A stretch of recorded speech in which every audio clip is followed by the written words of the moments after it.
Good evening, everyone. Today is Monday, August 28, 2023, regular session of the Board of School Trustees of the School City of East Chicago. The time is 6 p.m. The place is Administration Building, 1401 East 144th Street, East Chicago, Indiana, 46312. We're also via live stream at www.scec.k12.in.us. This is a public meeting of the school board in public to conduct the school corporation business, and it is not to be considered a public community meeting. I hereby certify that a work session and an exec session were held on August 24th, and that nothing was discussed during those meetings other than the topics included in the posted and advertised notice of the meetings, as required under Indiana Code 5-14-1.5-6.1. I'd like to call this meeting to order. Madam Secretary, roll call. Trustee Gomez. Present. Trustee Smith. Present. Trustee Hernandez Orange. Present. Trustee Gibson King. Present. Chairman Rodriguez. Present. Can we please rise for the pledge?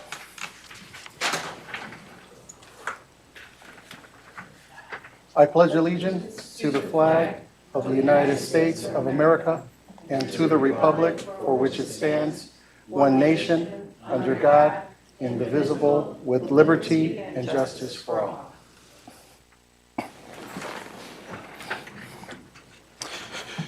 Item 3, agenda. 3.1, approval of the agenda. Is there any comments from the audience regarding the approval of the agenda? Hearing none, do I hear a motion to approve item 3? I'd like to make a motion for approval. Motion made by Trustee Hernandez Orange. Is there a second? Second. Second made by Trustee Smith. Is there any discussion at this time?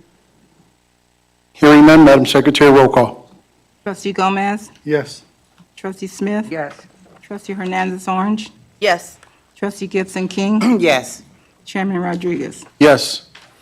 Item 4, consent agenda. Are there any comments from the audience regarding the approval of the consent agenda?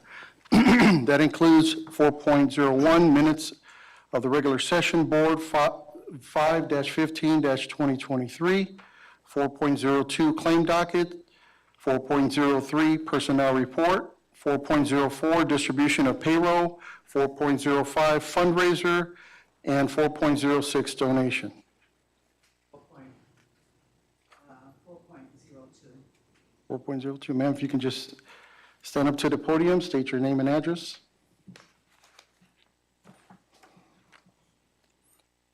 Cytherea Artis, 4122 Wag Avenue here in East Chicago, Indiana.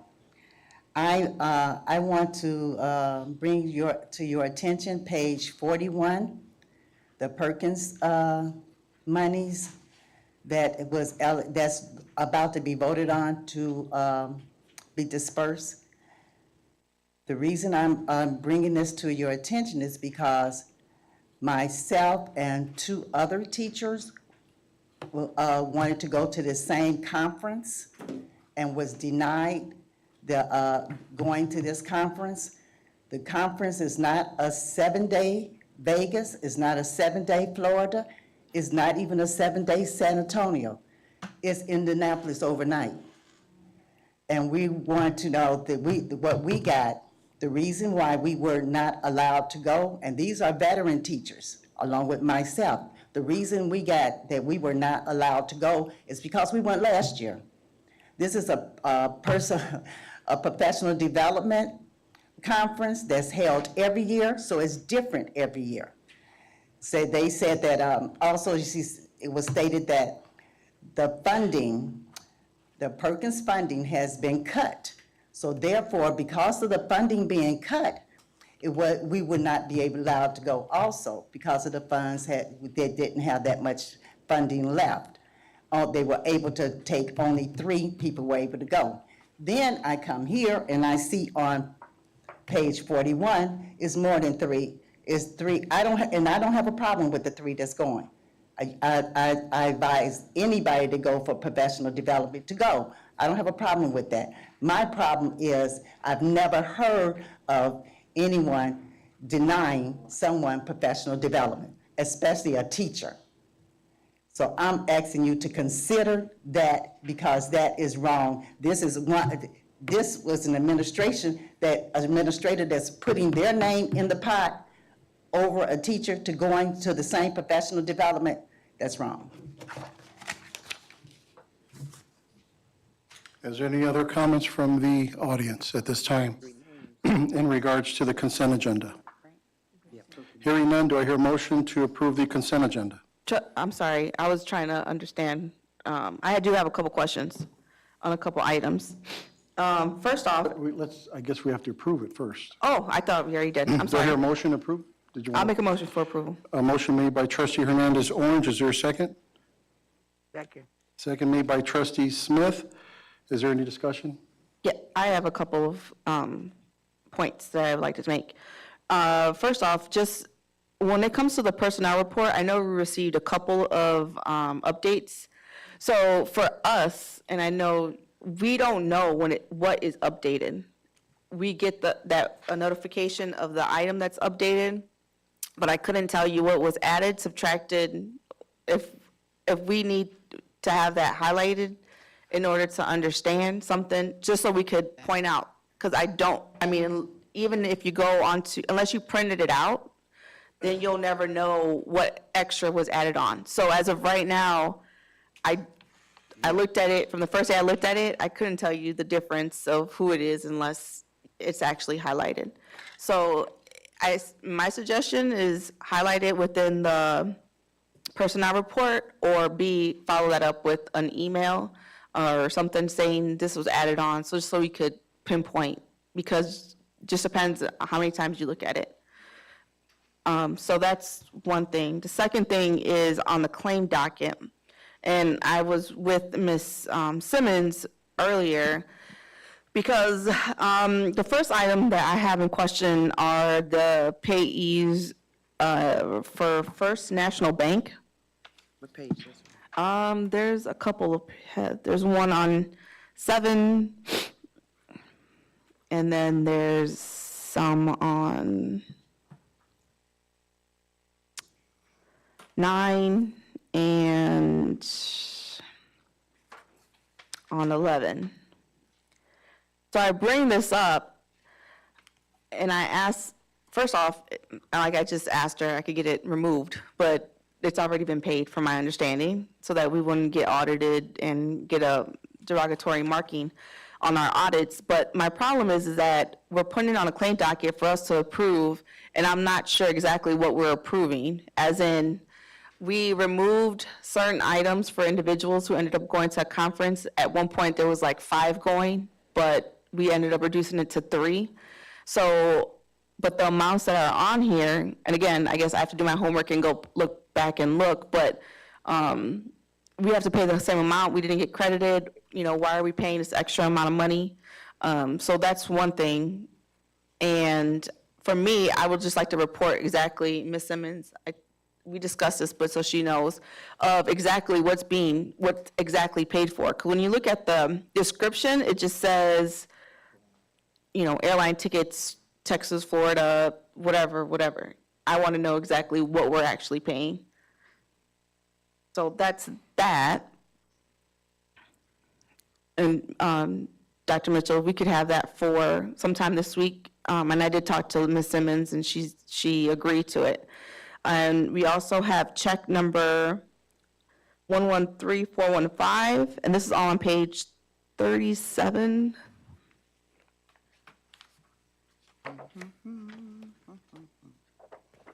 113. 113415. And 113415, 113419, 113426, and I also have 113455. And my only question, and I'm assuming it's because of the fund that it's out of, and I could send this all off. I do apologize. I was in Mexico. I didn't send this earlier, but the reason why they're actually on this docket and not on we usually approve it through personnel. So I was just wondering why it was actually out of our claim docket for these. And I'm assuming because it's out of title? Yes. Now, these? No, they're ours. No, they're from the non-pub. They're from Bishop, no. No, these are ours. At least one of them is. 415 is ours. 415? And 113455, I thought is ours. It don't say what schools, it don't, The last one? So there's 4. is that all Bishop knows? 1, 2, 3, 4. They're all Bishop, no? Which other number did you have? I mean, I don't.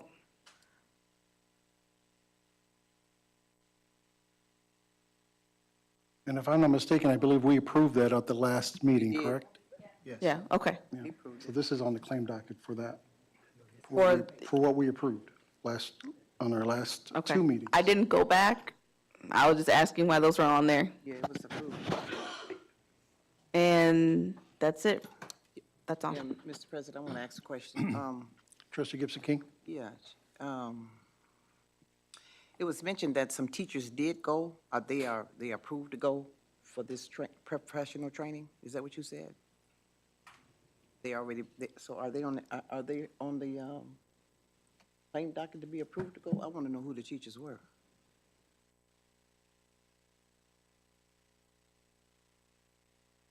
You get them, don't we? We get them in an email sent from Ms. Bigham, Professional Development. Okay. So their names are there on the professional development sheet? Yeah, because I don't have it in my packet. Are we looking at the claim dockets? I don't even know Items? where they would be at on the claim docket. That's why Yeah, I'm because asking who the name I is. believe is what it sounds like, anything on the claim docket items are usually items that has been approved from board action, right? That's the only way they're going to be on the claim dockets. But who are they?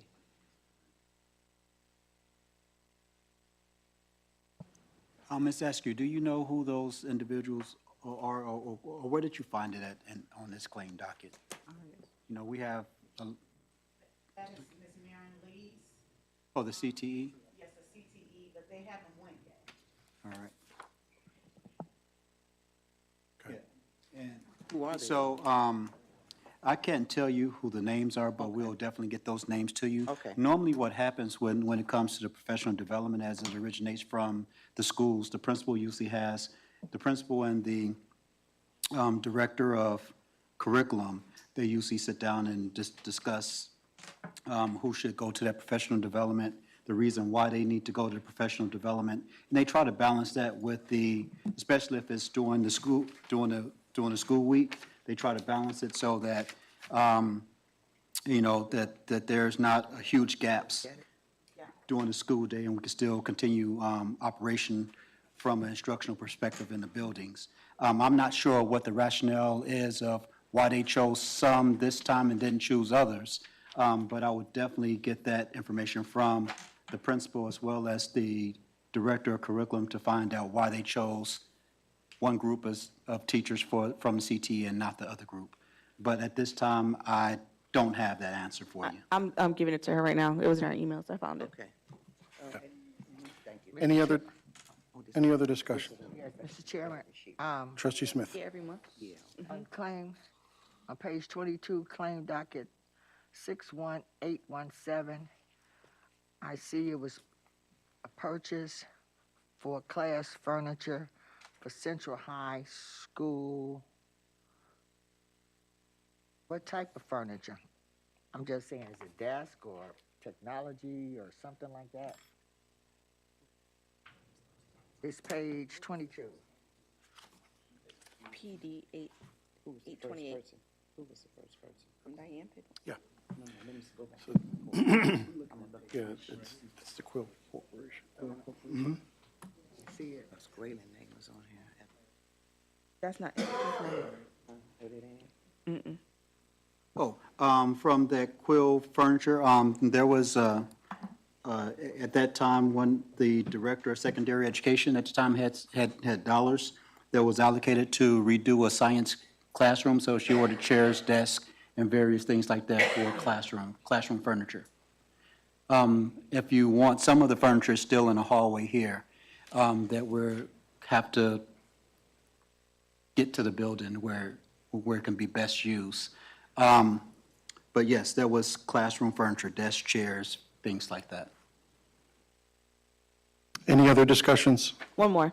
Trustee Sorry. Hernandez Orange? So for the donation item with,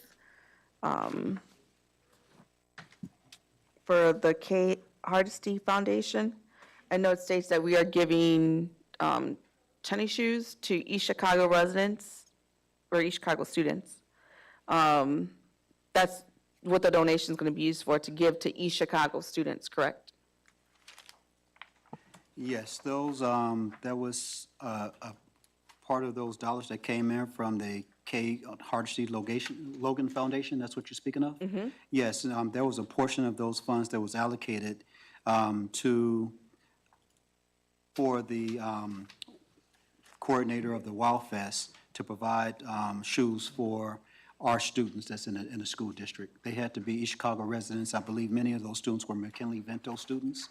And we did make sure that we had the application as well as the information of each and every one of those students, including shoe size, so that they would be, so that they would go directly to our students. So yes, that was done. Part of those dollars was allocated this summer during the Wow Fest. Do we have to report that back? Yes, that was reported, and actually, we had, the audit documentation was submitted to Ms. Pohl and Ms. Mary Jensen. Okay. Yes. Any other discussion? Mr. President, Attorney Harris? on the personnel report, document number 3377, it's on page 1. It was brought to my attention that there's just a typo there. For that item, it's listed that the location for that special education teacher is Washington, and it should be Lincoln. What was the doc number? 3377. Got it. I don't see no 3377. Second one. Page 1. It's the second one on the first page. Okay. Thank you. Any other discussion? Mr. President, Trustee Gomez?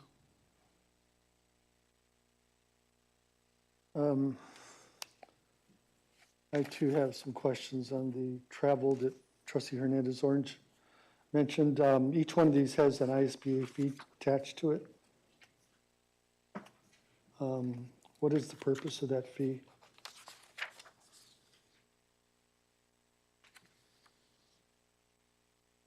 Find them on the same items that trustee Hernandez Orange identified, on page the- 7, 9, and 11. I'm sorry, what's the page? 7, 9, and 11.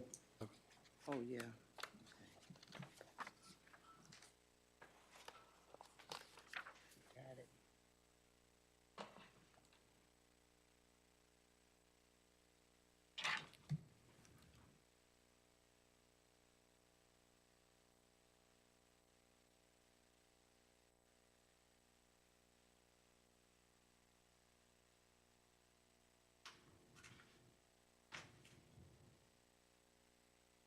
What's your question?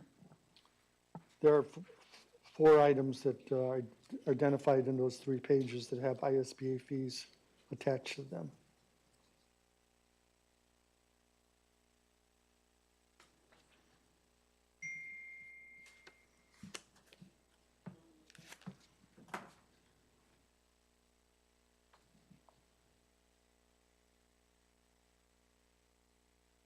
And you would like to know who's associated with those items?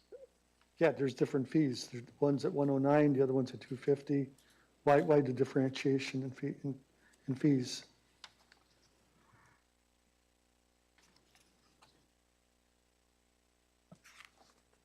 No, I can't tell you why there's differentiating fees from the ISBA. I imagine that's the fees that they assessed.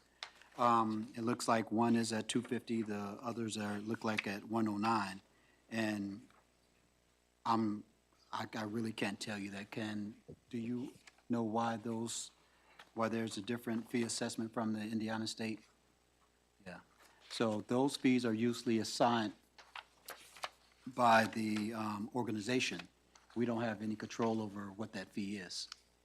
Dr. Mitchell, Ms. Simmons is here. Is it possible she could answer that? Because my concern is, and I do agree with, we usually have your regular when you first come in, but if we're contacting like any employee down there, I wonder if we're getting charged for that also. So if I'm contacting like an attorney, or if I'm contacting just the president to get some information, I don't know if we're getting charged for that, because I've never seen anything like that, any extra.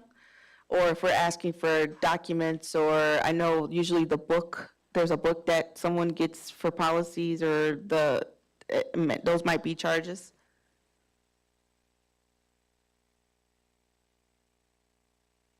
So just so that I'm clear, if we're looking at page 7, are we looking at check number 905728?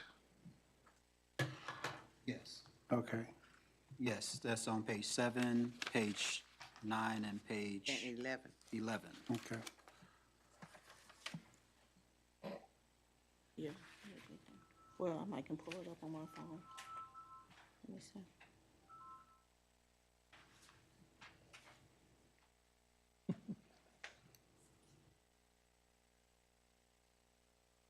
Gotcha. Okay, is there any other discussion? I think she's answering. Oh, I'm sorry. I'm trying to pull up the invoice. Can we just come back to that and move forward? Fine with that. I also have questions on page 22. The second item is the audiometric services. What is that for? That is a calibration of hearing devices.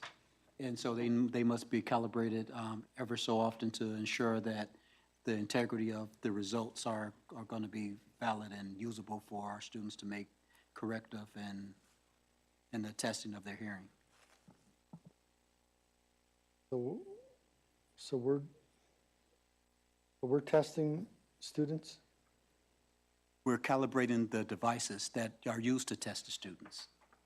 We do have speech pathologists, and we have various other professional services that we use to ensure that our students are tested so that we can provide the proper services to that student. Ms. Pohl, is that correct?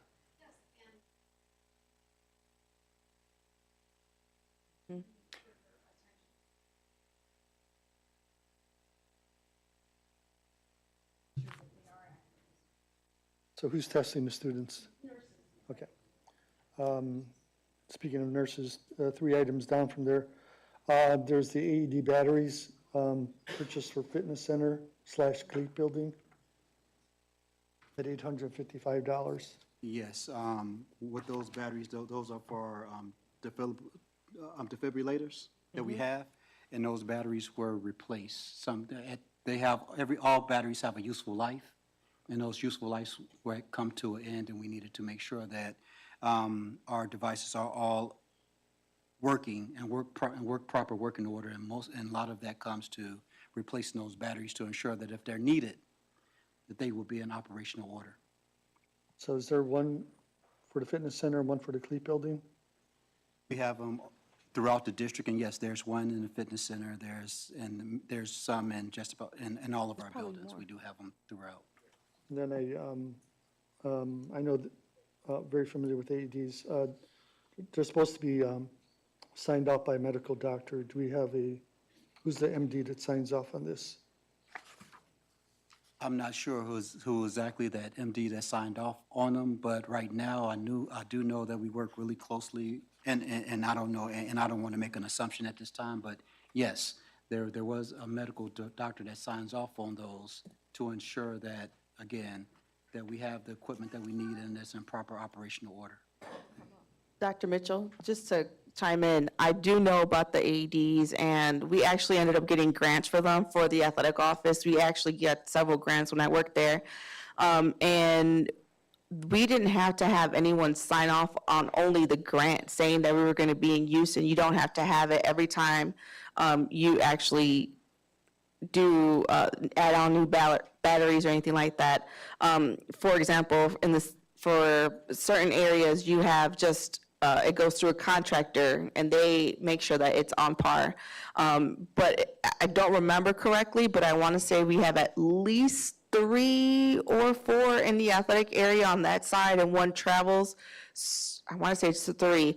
That was from the grant that was received many years ago, and I'm sure it's not the same one, I think, because they come in and they actually update it for us.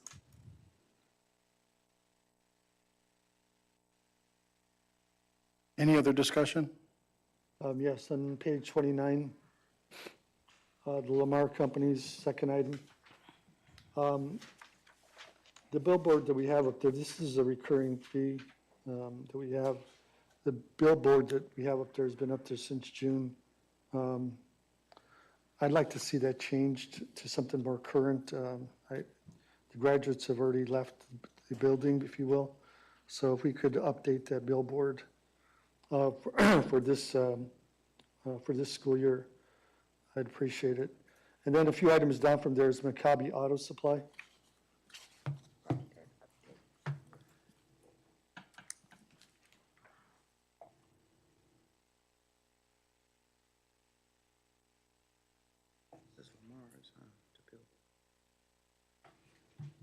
All right, in terms of the billboards, yes, we just had a meeting about that last week of what was going to go on that billboard. We're currently in committee discussing what will be placed on the billboards that appears that you're talking about. In terms of Maccabi Auto Supply, we do have Ms. Leela Simmons at the mic, and she can tell us what those items are for Maccabi Auto Supply. Brakes for the buses at the transportation. What, it says supplies, what supplies? Brakes. What are they?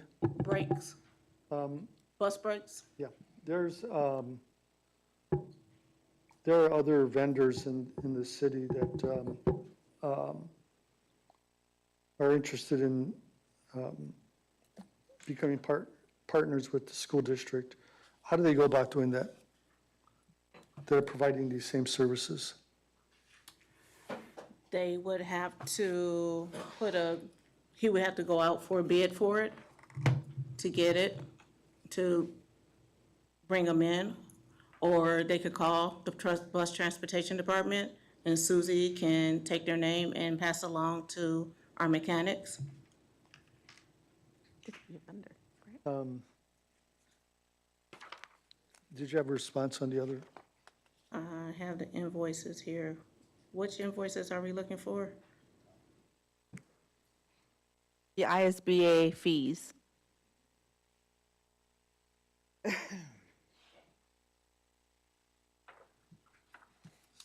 They were listed on the credit card? Yes. Okay, they're not, I don't have the invoice for those. Those are listed on the credit card as credit card payments. I have their actual physical receipts that's connected to the credit card. I can scan those and send them over to you. Okay, you could send it to the entire board. Page 30 is main sporting goods, lanyards.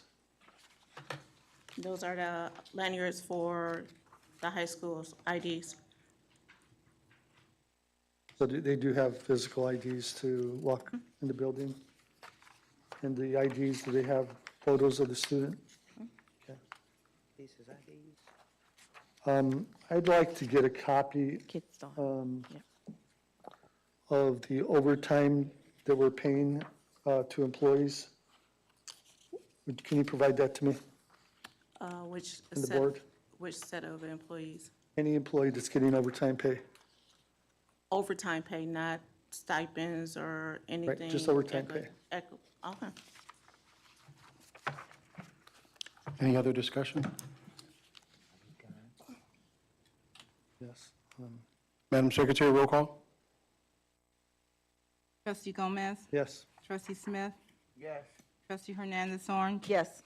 Trustee Gibson King? Yes. Chairman Rodriguez? Yes. Item 5.01, approval of policies for second reading. I'm going to start with A, policy PO 163, B, policy PO 0167.3, C, policy 1400, D, policy 3120, E, policy PO 3217, F, policy 4120, G, policy 6320. Attorney Harris for Trustee Gomez. You want me to go first, or you want to go? Please. All right, so the policies that are listed in 5.01, they were tabled for the last couple of meetings because the policy committee hadn't had a chance to review these again. The way our board policies work is these policies have to appear on the next meeting's agenda on second reading. If that doesn't happen, then the process for approval has to start over again, and you have to go back to first reading. So these matters are up. They're all up for approval again. Trustee Gomez can shed some light as to whether or not they're prepared to move forward with a vote on second reading, or whether his preference is to table this one more time. Thank you. We did meet, Trustee Gibson King and I, as part of the policy committee. Trustee Hernandez Orange and Trustee Smith did provide input to us. We shared that with Attorney Snow, Attorney Harris's law partner. So he's in the process of revising those with the input that was provided to us. We also did meet regarding the food policy, food service policy that was forwarded to us. So that will probably be up for first reading. Unfortunately, we didn't have time to put it in writing for this meeting. So that'll come up under new business our next meeting. So I'll make a motion to table this item 5. There's a motion to table by Trustee Gomez. Is there a second?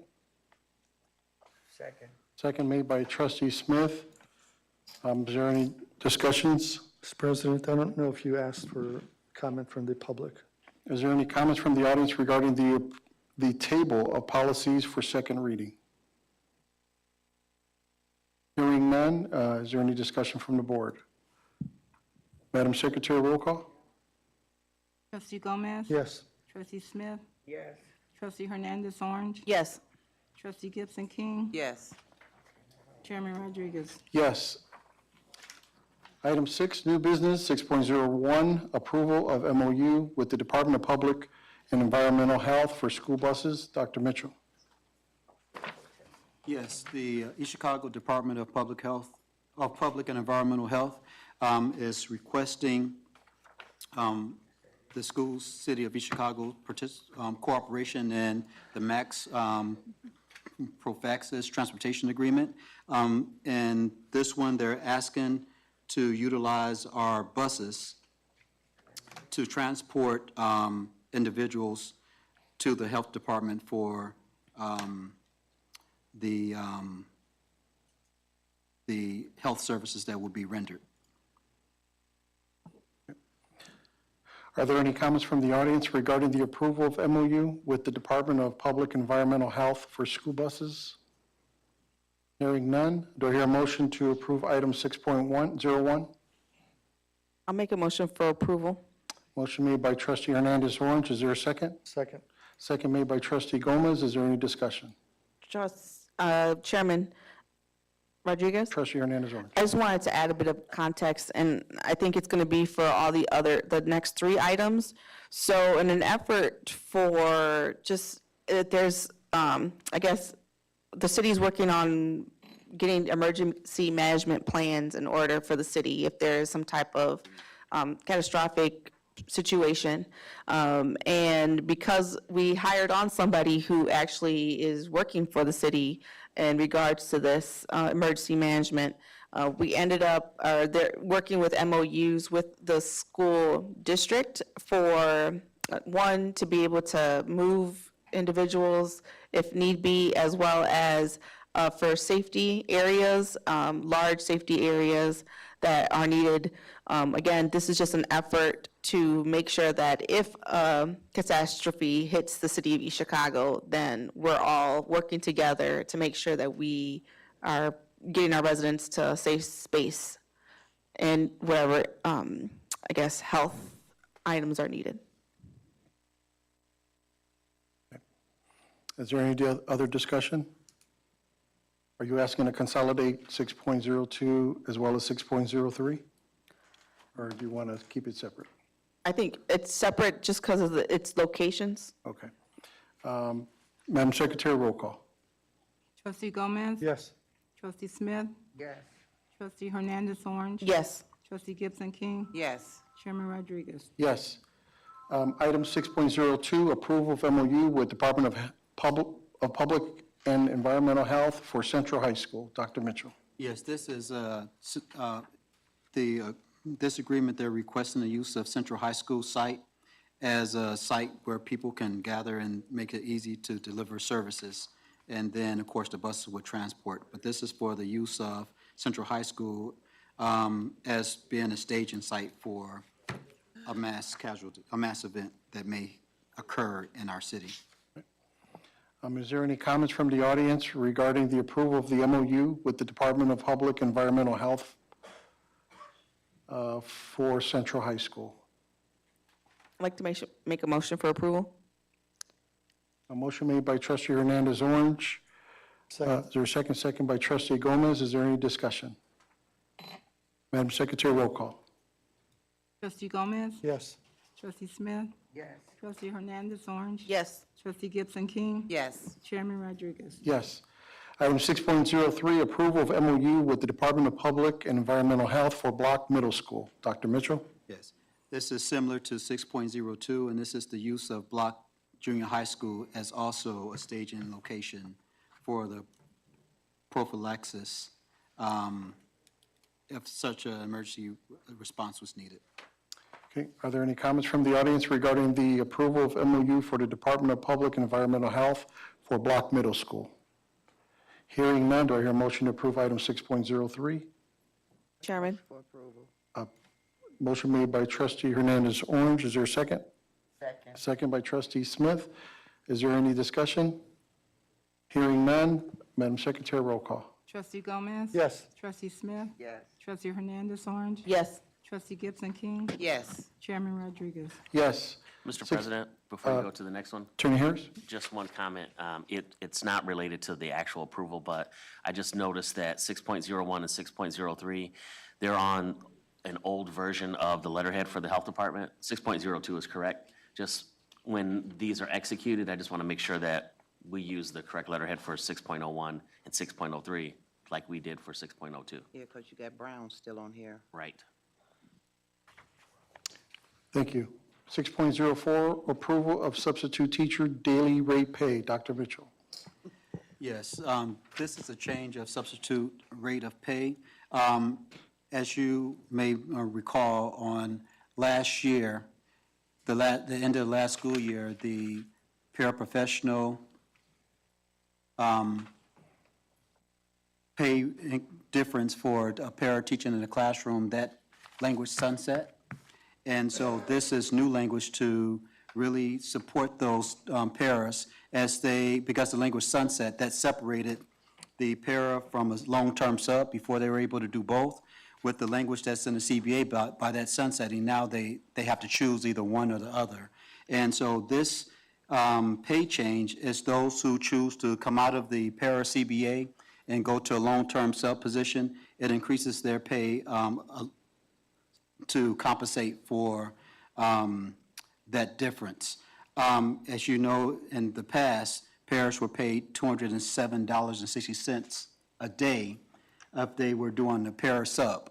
But because they're separated, the rate of substitute pay is between 100 and 120, and that's less than what they would have been making as a para.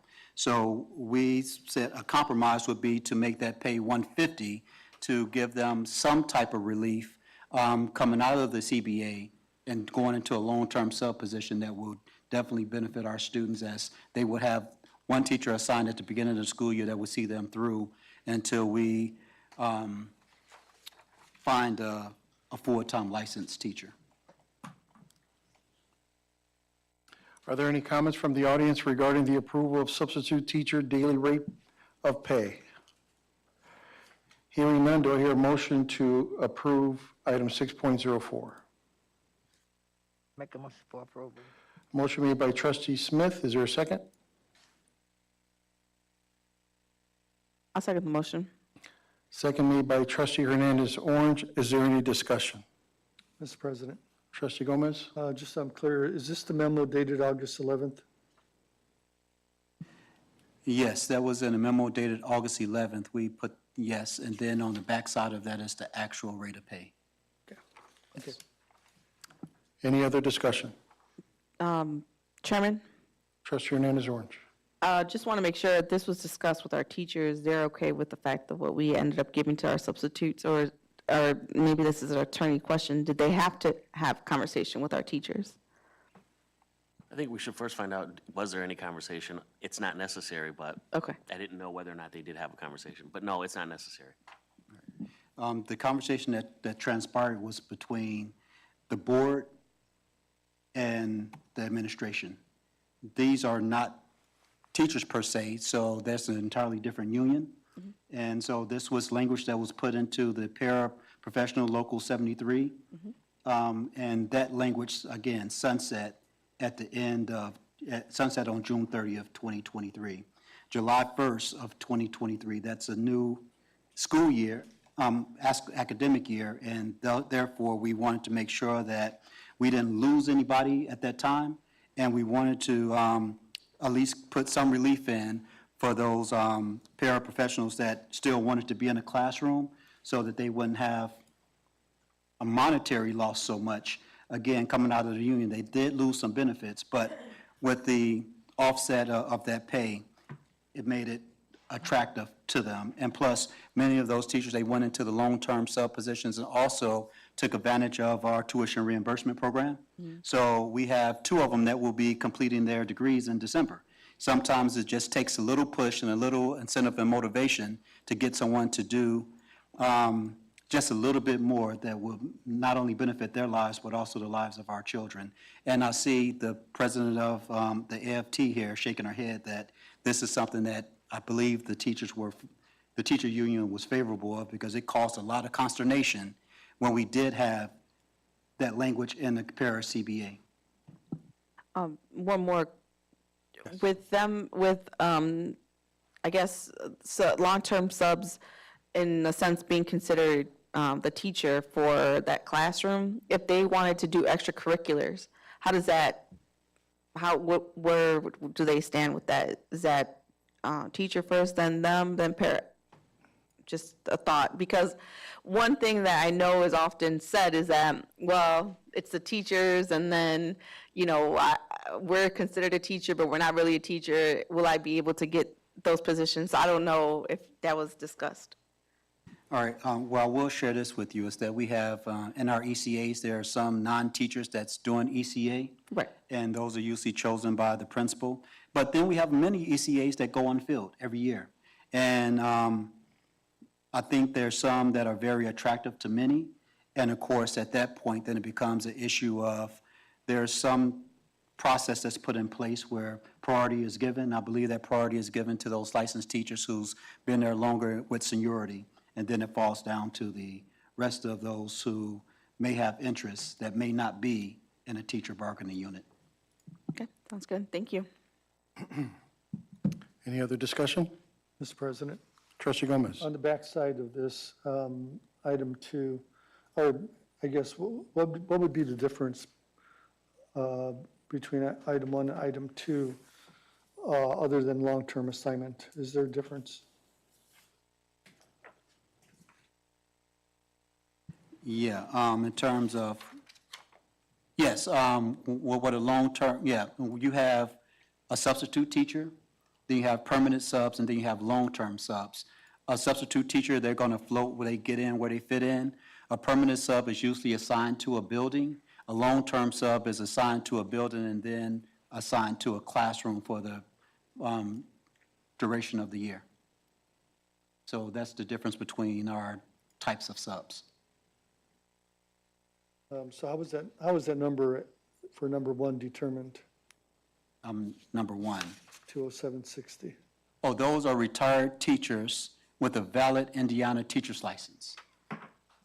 Yeah, I'm asking, what, And the reason that they're at the 20760, because they are retired teachers with a valid teacher license, which means when they go into a classroom, they can do scheduling, they can do all the things that a teacher do, grades and all that. You have a substitute teacher that's really just comes in and follows a game plan that the teacher left.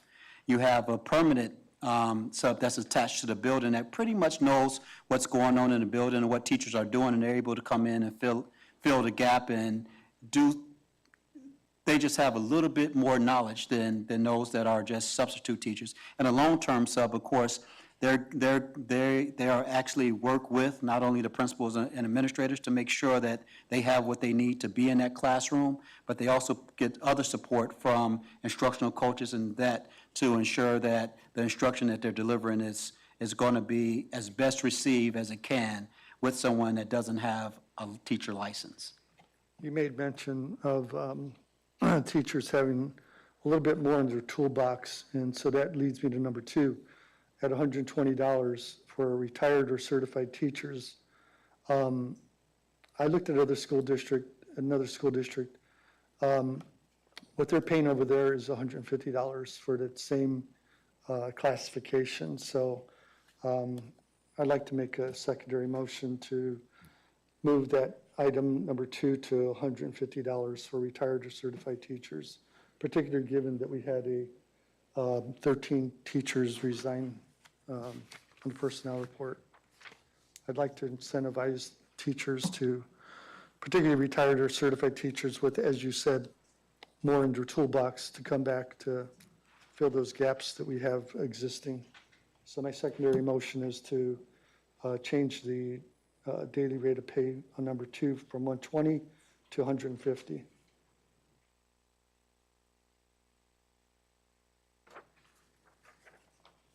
Motion made by Trustee Gomez, is there a second? Or secondary motion?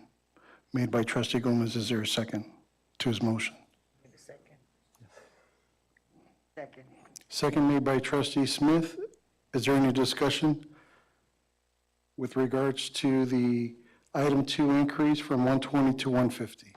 Chairman, Trustee Hernandez Orange. so I guess my couple concerns, the first one being, can we afford it?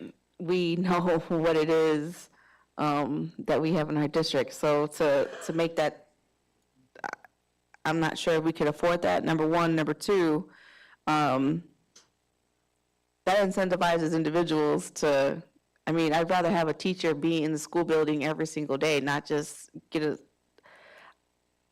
a new person every single time. Like, if they're gonna be a substitute, a teacher permanent, I mean, I don't know how I feel about giving that amount. And I would like to know what school district that was. Griffith. Thank you.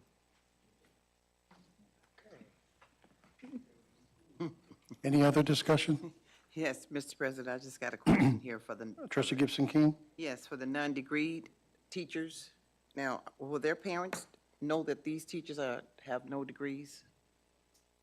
Yes, when a child is in a classroom and that classroom doesn't have a highly qualified teachers, then the onus is up on the district to notify those parents who's in that classroom and what degree they hold. So yes, that's something that's done. It's usually done by the principals. They do notify. I don't know how that's going to be done, though. No, that's the way that it's done. Those principals know who's in the building, Not who's the in the principals, I classrooms. said the parents. I know the principals will know it, but I'm talking about the parents. To the parents that know that they have a sub-teacher, I mean, a teacher that doesn't have a degree? All right, we're, A teacher that's not highly qualified, so Right, yes. okay. okay, so we have a secondary motion. It was seconded. Madam Secretary, roll call to the second motion. Trustee Gomez? Yes. Trustee Smith? Yes. Trustee Hernandez Orange? No. Trustee Gibson King? Yes, Chairman Rodriguez? No. Now to the item on hand, which is 6.04, approval of substitute teacher daily rate pay. That, we just, I'm sorry, no, we just did the second motion, the secondary motion. So now we're on the motion itself, which is item 6.04. Madam Secretary, roll call. Trustee Gomez? Yes. Trustee Smith? Trustee Hernandez Orange? no. Trustee Gibson King? yes. Chairman Rodriguez? Yes.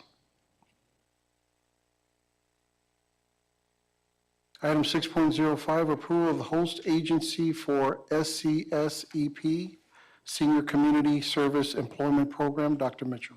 Yes, the AARP Foundation, they have a senior community services employment program that's for seniors that are age 55 and over, that's retired, that still feel like they want to give back to the community.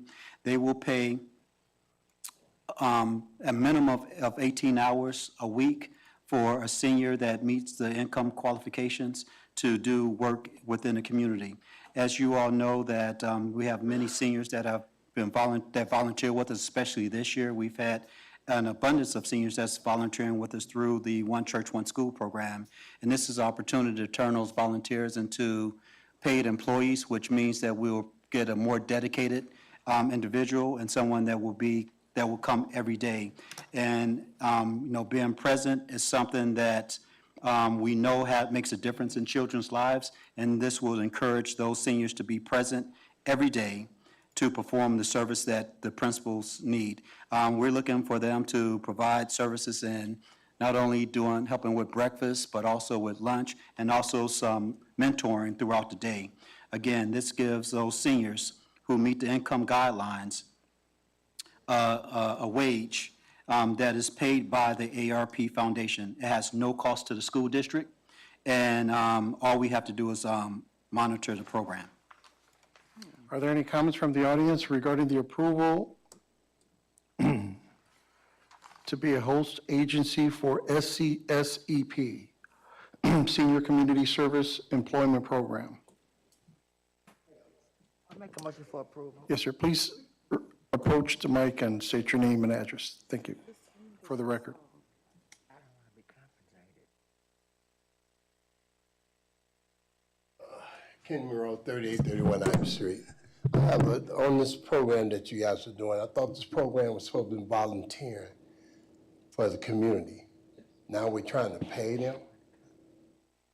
If you love kids, you do it from the heart. It ain't about the pay. I thought this program was supposed to be for non-pay.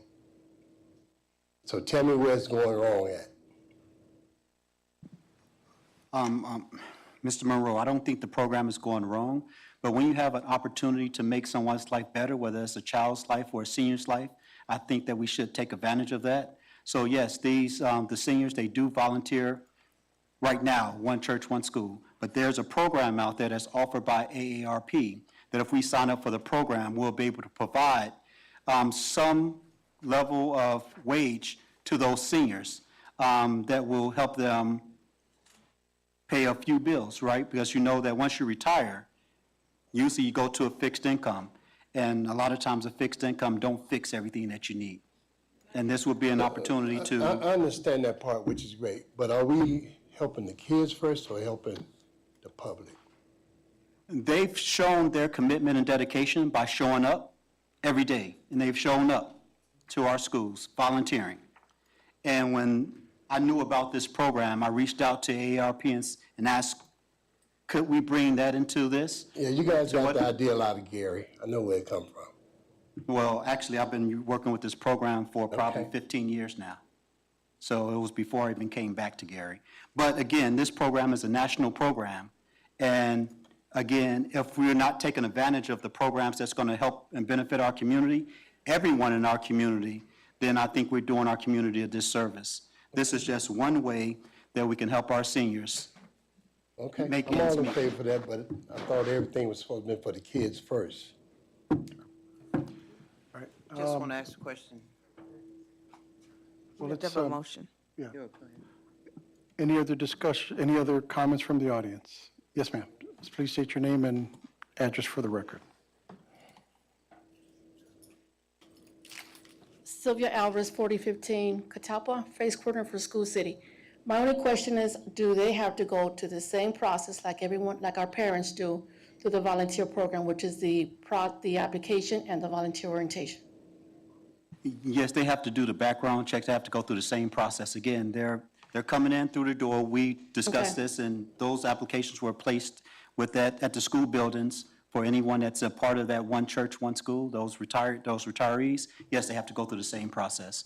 We're not letting anyone come face-to-face with our students without having the background checks, without us doing our due diligence. So yes, they have to go through the same process. Okay, I just want to get that verified. Thank you. Any other comments from the audience? Hearing none, do I hear a motion from the board to approve item 6.05? I make a motion for approval. Motion made by trustee Hernandez Orange, second by trustee Gomez. Is there any discussion? Yes, Mr. President. Mrs. Trustee Gibson. Sylvia Alvarez, can you expound on, there was a program for the volunteers that came through, what's the name of the program? And they were going to pay the volunteers themselves. What was the name of that program? It was the American Foster Parent, Right, and I think, yes, and that program was supposed to have been in place, but I think that with because we don't have to pay them anything. They're going to pay the volunteers, right? our, but, Okay. they're, with them, they were waiting for the MOU to. Right, that's what they were waiting on. Right, that's right. It was already something in place for this to happen. They're gonna pay their employees. We don't have to pay them anything. They're gonna do the same thing pretty much as what they're gonna do right here. Yeah, but this is non-payoff thing. Pardon? I'm not aware Because of this was that supposed to that have already foster been in program. place. Yeah, I know And- you probably wasn't, yeah. but it was supposed to have been in place. We had already had some discussion on it. And they did go through the training, right, Mrs. Alvarez? Two volunteers in Right, the orientation. right. They already went through, $4 per day. that's right, a day. I don't remember. Is there any other discussion from the board? Chairman, Trustee Hernandez Orange? I just want to clarify, School City of East Chicago is not paying for this, you're saying? It's the AARP that's paying? School City of Chicago has there's no payment from us. Okay. There's no cost to us. Second thing, are we stating that we want East Chicago residents to be the ones that, I mean, because, you know, we always say we want East Chicago people. Are we saying that East Chicago residents are the ones who get, I guess, first, you know, First come, first served. first come to our district? Like, that's who we want to target, or no? Okay, well, with this particular program, there's no maximum number of people that can participate. Okay. So is anyone that wants to participate that meets the income guidelines. This is AARP way, you know, of making sure that we have the workforce and the resources that we need especially nonprofit organizations and educational organizations, healthcare organizations, to do those things that need to be done, but you really just don't have the resources to do so.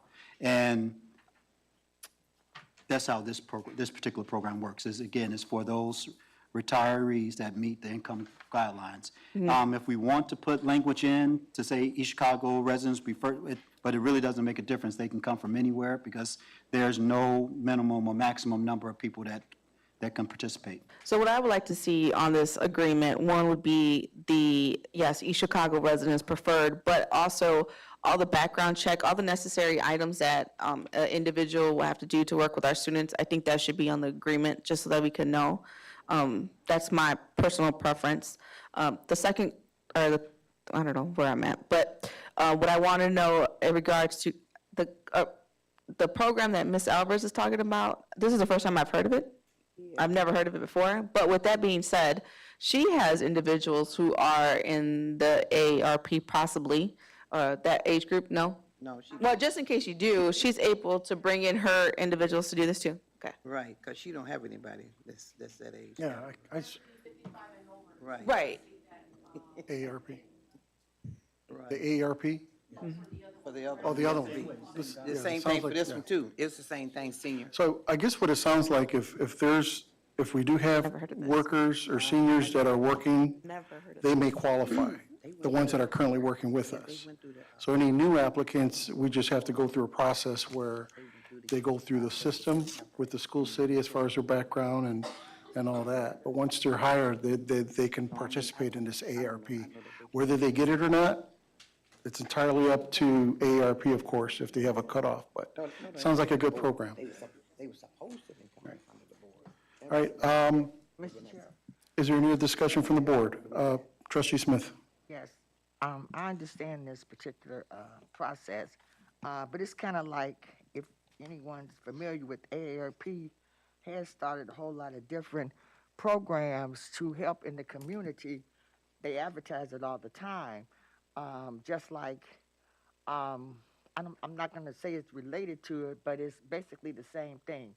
If you are a parent, a child or a spouse, and your loved one is sick, you can get paid for taking care of your loved one, even though they're in your home. So basically, ARP has come up with all of these different programs in order for you to be able to, they say, start a second life, basically. So they've come up with they saw the problem with our youth, just like they saw the problem with the geriatrics. So this is a program that I think is a very good program. So, and it stands for non-for-profit organizations or public organizations, and it's compensated by federal funds, which means AARP will pay for you caring for your own loved one at home. If your parent decide to stay at home, they pay. It's basically the same thing. If your parent is sick and you are the caregiver, they pay you for caring for your parent at home. And basically, this is what this is saying, only with being mentors for children. It's, most people don't really want to just do it for the compensation because it's really not that much. But it's just the idea that they're trying to give you a second go at life or whatever, But you can do it and don't have to get paid. That's why they have non-for-profit organizations, as long as you can produce your 501c3. Am I correct, Dr. Mitchell? Yes, you are correct. Okay. Madam Secretary, roll call? Trustee Gomez? Oh, one second. I just want to make sure, so. We're going to add language that was asked of preferred East Chicago residents, as well as making sure that they have the background check or the process that we have to go through for all of our individuals. Mr. President? Yeah, I think, Attorney Harris? So if I could just comment on that, I do believe that you need to add the language regarding East Chicago residents preferred, if that's what the board prefers. Paragraphs 8 and 10 of the agreement, I think, make it fairly clear. The layout of the agreement doesn't make it easy to find where the language is, but paragraphs 8 and 10 do outline that the school corporation does have the ability to do background checks and drug screenings. And then paragraph 10 goes into requiring them to go through the regular process that the school city of East Chicago would go through in order to ensure a safe work environment. Because it says host agency, not school city of East Yes. Chicago. Yep, in 8 and 10. So I think the only language that would need to really be added is East Chicago residents preferred. Okay. Okay. Okay. Madam Secretary, roll call? Trustee Gomez? Yes. Trustee Smith? Yes. Trustee Hernandez Orange? Yes. Trustee Gibson King? Yes. Chairman Rodriguez? Yes. Item 6.06, approval of Bishop Noel Summer School Session 2. Dr. Mitchell. Yes, this is Bishop Noel, we're the agency that managed the Bishop Noel Title I monies, and this is again a pass-through.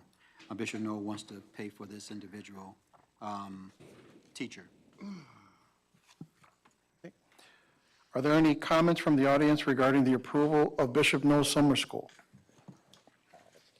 Hearing none, do I hear a motion to approve item 6.06? Mr. President, I move for approval. Motion made by Trustee Gomez. Is there a second? Second. Second made by Trustee Smith. Is there any discussion?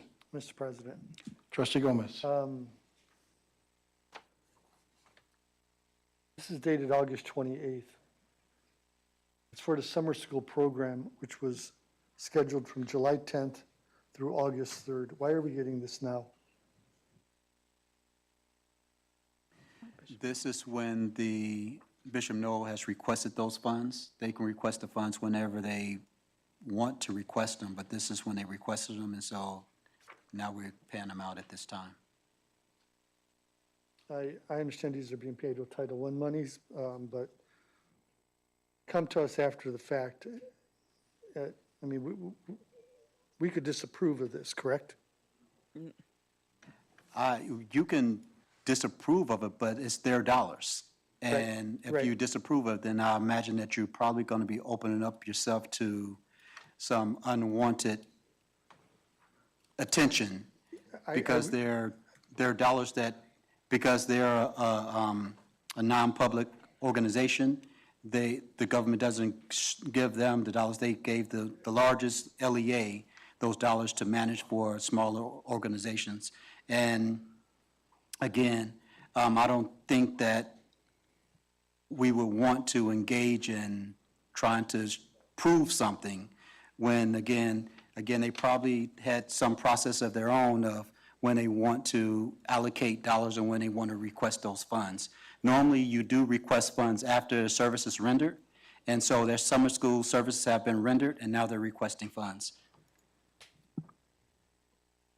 I think there's a lack of communication personally on this, and I would prefer for us to know this.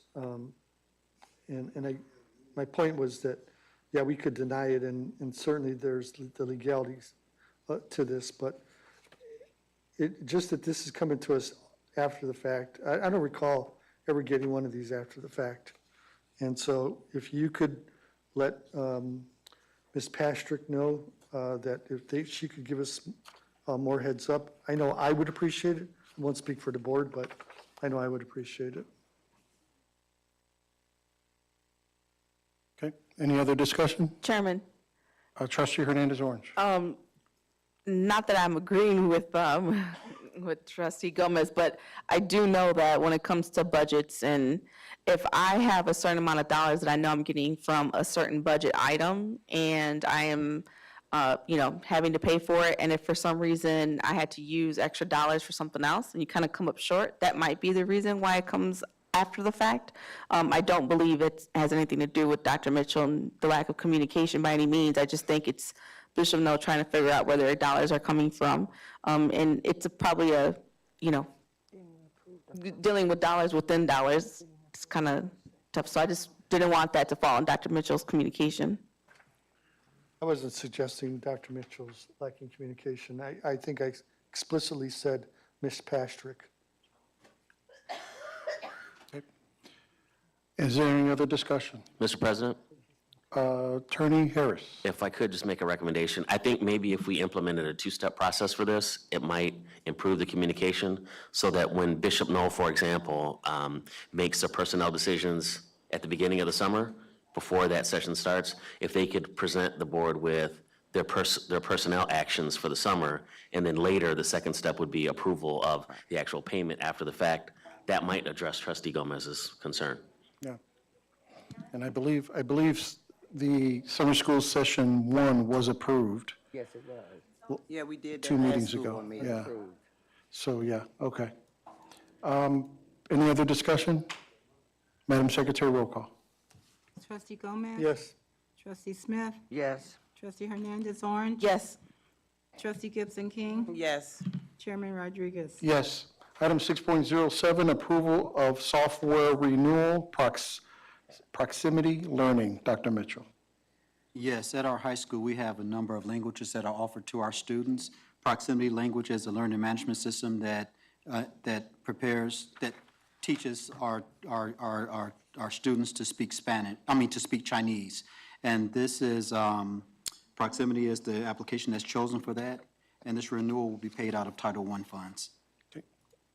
Are there any questions from the audience, or I'm sorry, comments from the audience in regards to the approval of software renewal proximity learning? Hearing none, do I hear a motion from the board to approve item 6.07? Motion made by Trustee Hernandez Orange. Is there a second? I'll second the motion. Any discussion? Chairman?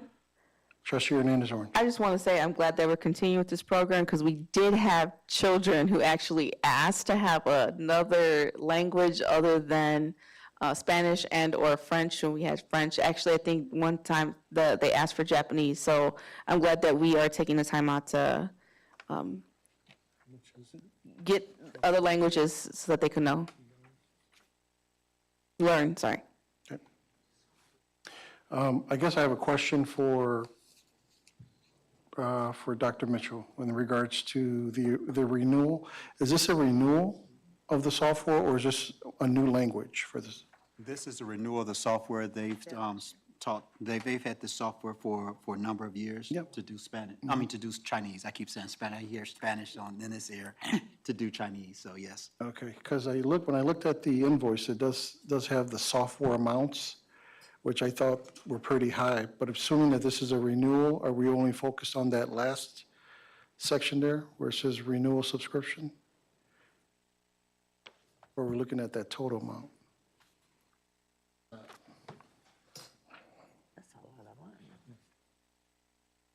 I believe you're looking at the total amount. And you take it that a teacher, a foreign language teacher usually costs between, for us, it would be between $45,000 and about $75,000 a year. And at this point, you're getting a Chinese instructor for that amount that's there. So, and you add another language to your catalog that doesn't exist. So yes, it is that amount that you see before you. Gotcha. Is there any other discussion at this time? Mr. President, Trustee Gomez? what is the level of interest for student population for this class? I would believe the level of interest for those students that are taking the class is high. However, I'm not quite sure of what how many students are in the class, but I can definitely find out for you and get that information to you. Thank you. Okay. Madam Secretary, roll call. Trustee Gomez? Yes. Trustee Smith? No. Trustee Hernandez Orange? Yes. Trustee Gibson King? yes, Chairman Rodriguez? Yes. Item 6.08, approval of usage of Harrison Elementary parking lot by St. Mary's. Dr. Mitchell. Yes, St. Mary's Catholic Church is requesting the use of Harrison parking lot on September 17th for one of their parish events. They have all documentation in place, did the application as well as the verification of insurance. Is there any comments from the audience regarding the approval of usage of Harrison Elementary parking lot by St. Mary's? Hearing none, do I hear a motion from the board to approve item 6.08? Mr. President, I make a motion to approve. Motion made by trustee Gomez, is there a second? Second. Second made by trustee Hernandez Orange. Is there any discussion? Madam Secretary, roll call? Trustee Gomez? Yes. Trustee Smith? Yes. Trustee Hernandez Orange? Yes. Trustee Gibson King? Yes. Chairman Rodriguez? Yes. Item 6.09, approval of Theo Bowman to use Central High School's football field. Dr. Mitchell.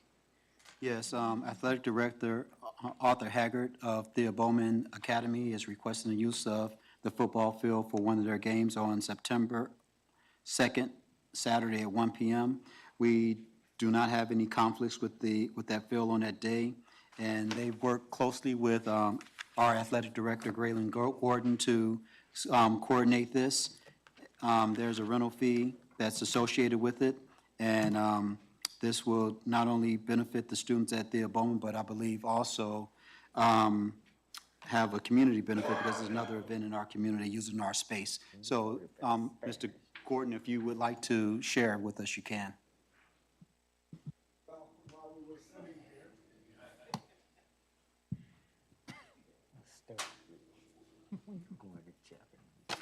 Good evening. While we were sitting here, I received a text. Theo Bowman was going to use our field on September 2nd, as you stated. Coach Haggard called me, Dr. Haggard, and he said the team that they were going to play canceled. So the point is moved. In that case, I'll make a motion to table item 6.09. Actually, Mr. President, Yes. you don't need to do anything. Oh, it's okay. If it doesn't require board approval, you won't need to do anything at all. But I did have a question, though, and it's for the athletic director, if I could. Attorney Harris? Is there any chance that they'll get a substitute to play? And the only reason I ask that is if so, then possibly they do still want to approve this. I would hope that they would approve it in general. I know September 2nd was the date, but we talked about possibly playing again. Now, my question would be, would we need to come back before the board if it was a different date? If we don't make board action today, yes. So could we make board action today? Well, I think the problem would be that not knowing the date, one, we don't know whether there's a conflict at all. And two, I don't know that the board, well, you would know, but the board wouldn't know what they're voting on. So I think it'd be difficult for them to take action without knowing that. The only thing I could suggest is that you would put it back on the agenda for approval once you know the date. Hopefully, there's enough time between board meeting cycles for that. But I think that's something that the board can discuss if you want to provide some type of conditional approval. If the date were to be selected between now and the next board meeting, that's up for discussion. I would appreciate that because this is a school that has used our field. They have compensated us for using the field, and there are a lot of benefits for them using. Thank you. So, Chairman, can I just make a statement? Trustee Hernandez Orange? I'm not sure where we're going with this, but there's one statement that we've discussed our, I guess, shared use and how much it is for other schools to come. And I know the attorney, myself, and Leela have talked about it, and I think we discussed it before. Other schools get a really good end to the deal for our use of our field. And if you see our field now, there's divots and all that on our field. And I really think that we need to look at how much we're actually getting from these school districts because, one, we're not including the price of, the maintenance guy working, if we're going to pay them. We're not getting the price of the lights. They're not getting the price of, even if you have to supervise. Those are all things that should be in the actual total price. And I know we want to be just comrades and allow, people to come, but looking at the field of how it is now, they had a lot of use. We had Westside playing on our field. We had Thea Bowman playing on our field as well as us. And they're not going to help us pay to make it look how it used to be. So that's always been my concern, and I know we've talked about the use of how much it is. The other problem I saw with this is on here, it states the cost of, it says 2 police officers for the event. We cannot determine, as a school district, how many police officers are at events. The only person that determines that is the police. There was problems previously at the games with the Bowman and with Westside, so then they would start off saying 2 police officers at one point, and then they had to go back and they got more. So just for you to take a look at that and have a conversation with them to determine. Will do. One of the things I say, if you can take a look, we hit our field, so to speak, recondition. Our field is looking pretty good. Our field, our soccer field, and our football field as well. So, but I think it is a good opportunity to give exposure to East Chicago and our field, and we do have a great relationship with them, but I understand. Item 6.10, approval of Starbase MOU. Dr. Mitchell. Yes, this MOU is bringing the Department of Defense Star-Based program. It's a STEM program that's sponsored by the Department of Defense. They're partnering with with McKinley Elementary School to provide those services to our elementary school students. This program will be 25 hours of STEM curriculum that will also expose our children to the facility at the Gary, Indiana National Guard Armory. And not only that, but they will also work with our teaching staff to give them some training and actually doing some of the STEM activities. This is a minimum of a 4-week program. I believe that's what it says, right? MC, no, it's a program that's going to start August 1st. Oh, it's the whole year, August 1st to June 30th, but it's a total of 25 hours of STEM curriculum. Are there any comments from the audience in regards to approving Starbase MOU? Hearing none, do I hear a motion to approve item 6.10? I make a motion for approval. Motion made by Trustee Hernandez Orange. Is there a second? Second. Second made by Trustee Smith. Is there any discussion at this time? Hearing none, Madam Secretary, roll call. Trustee Gomez? Yes. Trustee Smith? Yes. Trustee Hernandez Orange? Yes. Trustee Gibson King? Yes. Chairman Rodriguez? Yes. Item 6.11, approval of MOU with Top 20. Dr. Mitchell? Yes, Top 20 has been providing educational and mentoring services to the school city of East Chicago for decades now. They're coming to us today for approval of an MOU that will continue that partnership that they have with exposing our youth to the arts, mentorship, as well as emerging technologies and career pathways.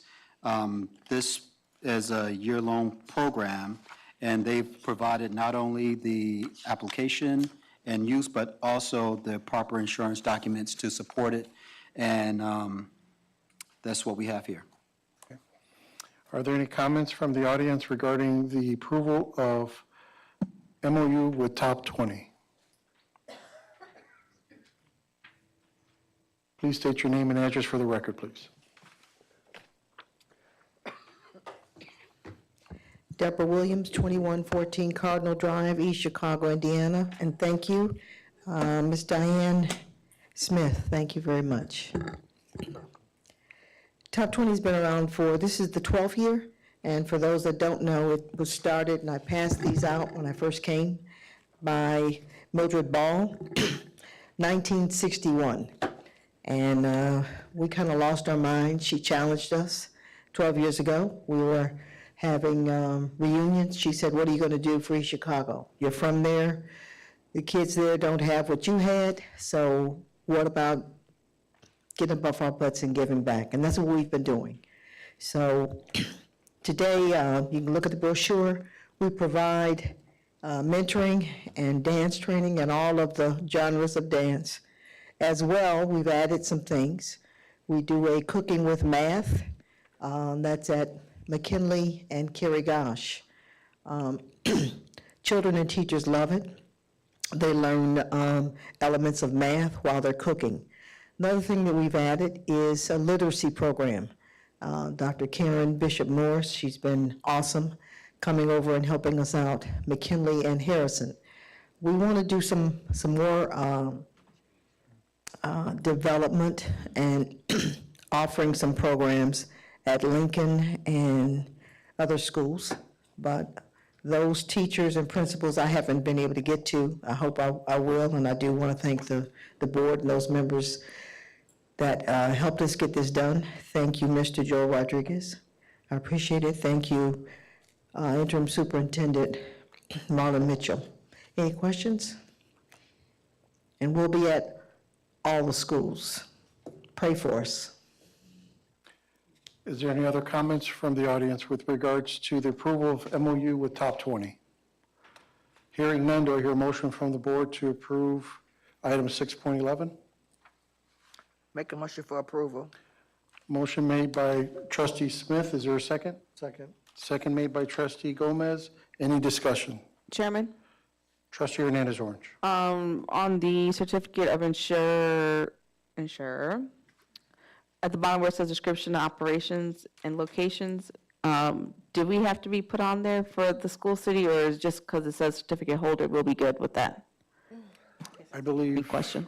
Actually, yeah, because I believe they provided that with school city's name. Right, so the certificate holder is school city at the bottom, but when it comes to the description, like if you look at the one beforehand, it says School City v. Chicago, this is additional insured. I don't know if it matters. It does, and I received 2 versions of it, so I don't know which one is current, but we actually had a discussion back and forth about making sure that we were added as an additional insured. And we do have it. It was provided. I don't know if this is an earlier version or not, but I did confirm that we have it. Okay. Yes. Second question, in regards to the funding, and I'm not sure how the funding works, but do we pay a portion of the funding for the top 20? Answer that? Yeah. To date, you have not. It would be wonderful if you would. We're looking into that. We hope by January, by the new semester, and by the state, on our credit for our high school students. That's another, So, that's not happening right now. We volunteer, and we write grants. Those grants are given to us by different entities. ABC is one of them. There are other grants, but you all haven't paid a dime. and I want to make sure of that, because there was inklings, I heard rumors of we have to pay for some reason. I just want to make sure we have it on record if we're supposed to pay, and how much are we paying, so that it could be tied to this, so that it wouldn't be that we come back and we don't have the dollar amounts to the actual agreement, because I feel like that might have been what happened previously. And if that's the case where we end up having to pay for whatever reason, I hope that it comes back where you tie both the memorandum MOU with the amount of money, so they could be on record. Because I know there was some confusion at some point. That was the only reason. Okay. Any other discussion? Mr. President, Trustee Gomez? just a housekeeping issue, number 6, the email address there is incorrect for the school city. That's a former employee. Gotcha. I'll make sure I update that. Thank you. Any other discussion? Madam Secretary, roll call. Trustee Gomez? Yes. Trustee Smith? Yes. Trustee Hernandez Orange? Yes. Trustee Gibson King? Yes. Chairman Rodriguez? Yes. 6.12, approval of, I hope I'm saying this right, Jelani Educational Services. Dr. Mitchell. Yes, Jelani Educational Services is a limited liability coordinator, independent contractor, and this contractor is providing professional services. We have Ms. Poe that can go into more detail about Jelani services, educational services. Yes, good evening. Yes, Mr. Jelani is a local psychologist who has contracted with us. He was with us last year, so this is just a renewal. But I'm really glad that we're able to bring people in that are local and not these large companies. So he has provided us with psychology services, and he has done a great job. And so I would like to continue to move on and work with him. Is there any comments from the audience? Hearing none, do I hear a motion from the board to approve item 6.12? Mr. President, I make a motion for approval. Motion made by trustee Gomez, is there a second? Second. Second made by trustee Smith, is there any discussion? Hearing none, Madam Secretary, roll call. Trustee Gomez? Yes. Trustee Smith? Yes. Trustee Hernandez Orange? Yes. Trustee Gibson King? Yes. Chairman Rodriguez? Yes. 6.13, approval of professional services, speech language pathologist supervisor, A. McLean LLC, Dr. Mitchell. Yes, again, this is a professional service provider that's providing speech and language pathology services. A. McCain LLC, they've been with us for a number of years. We do have Ms. Poe that can go into more detail about this particular professional service provider.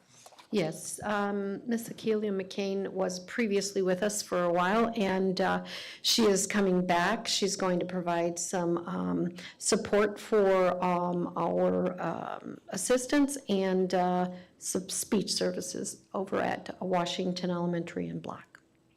She's also a local person, and so I'm trying to work with local contractors because I think they're more vested, and I was blessed to find her again. Okay. Are there any comments from the audience regarding the approval of the professional She's services? part-time also. I wanted to make sure that that was. Speech language pathologist supervisor, A. McLean LLC. Hearing none, do I hear a motion from the board to approve item 6.13? Mr. President, I make a motion to approve. A motion made by trustee Gomez, is there a second? Second. Second made by trustee Hernandez Orange, is there any discussion? Mr. President, Trustee Gomez. just it may be a housekeeping item. Page 8, number 20A, it said the agreement consisting of 10 pages, but I only see 9 pages here.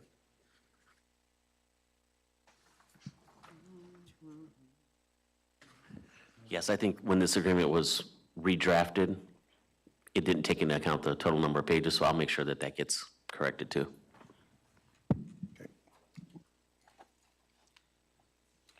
All right, any other discussion? Madam Secretary, roll call. Trustee Gomez? Yes. Trustee Smith? Yes. Trustee Hernandez Orange? Yes. Trustee Gibson King? Yes. Chairman Rodriguez? Yes. Item 6.14, approval of parallel learning behavioral health. Dr. Mitchell. Yes, Parallel Learning Behavioral Health is a telehealth technology provider. They provide behavioral health and administrative services. We do have Ms. Poe that's going to add more detail to this particular agreement. Yes, we are desperately in need of speech services, and they provide the speech services as well. And so we have contracted that with them for the virtual speech services because of the fact that we are in more or less in a timeline. And so we are asking for you to approve this contract for virtual services for some of our students. And these are the students that are more the older students, and some of Black and some of Central High School, virtual student services. Are there any comments from the audience regarding the approval of parallel learning behavioral health? Hearing none, do I hear a motion from the board to approve item 6.14? Chairman, I'll make a motion. Motion made by trustee Hernandez Orange, is there a second? Second. Second made by trustee Smith, is there any discussion? Chairman, Trustee Hernandez Orange? Ms. Paul, I just want to make sure. So we'll have individuals for those at the high school and the junior high that'll be able to have face-to-face speech still. Some of them will, yes, yes. Our students with the more significant needs, they will have the face-to-face. So is this an ask by, so this is determined by the school district, and if a parent feels like they need to not have their child be on virtual, like how does that work? So what we do is we take the students with the most needs. So if a child is really still struggling and they're in a classroom that more or less that it's more our intellectual, so for example, our applied skills, our job skills, and they need those services, then what we'll determine is the need, based on the need. Okay. Yeah. It's been very hard to find face-to-face. I was blessed to find a few of them. And a lot of people want to work part-time, but believe it or not, people that live right here in Crown Point want to work virtual. They don't want to come in anymore ever since COVID. So I really struggle to find. I mean, And it's sad because that hurts our students. It does.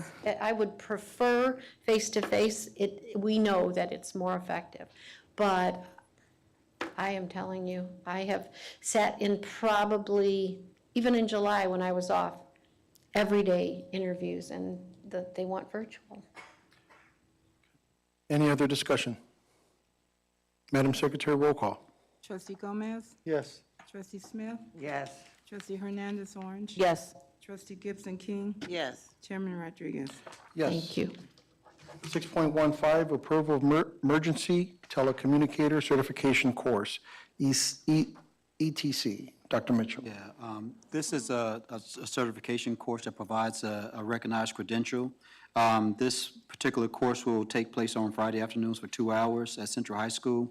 At the end of this particular course, the students will have an opportunity to sit for their certification.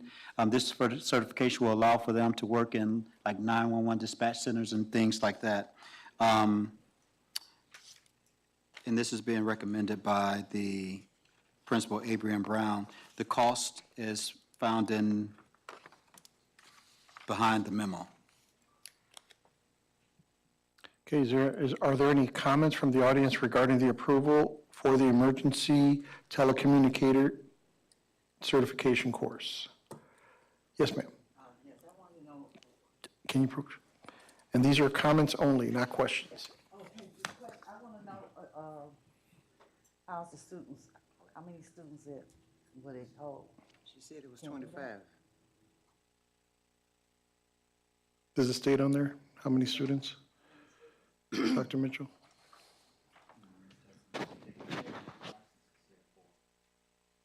Said it was 25, Joel. Okay. It's 911 dispatch. She said it was 25 students. Who said it was 25 students? Yeah, on this particular report, there looks like there's 21 licenses. Yeah. So that would be 21 students. Okay. She said it, but that's, All right. hello. Any other No, that comments was- from the audience? Hearing none, do I hear a motion from the board Dispatch, to approve item 6.15? yes.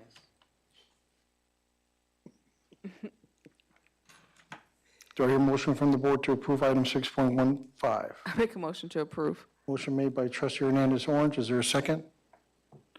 I'll second the motion. Any discussion?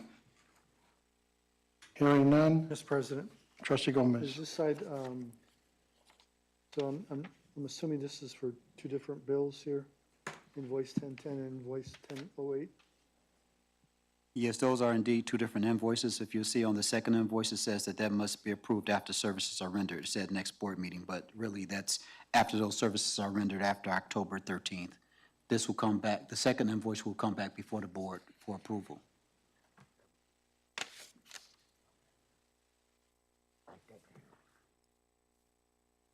Any other discussion?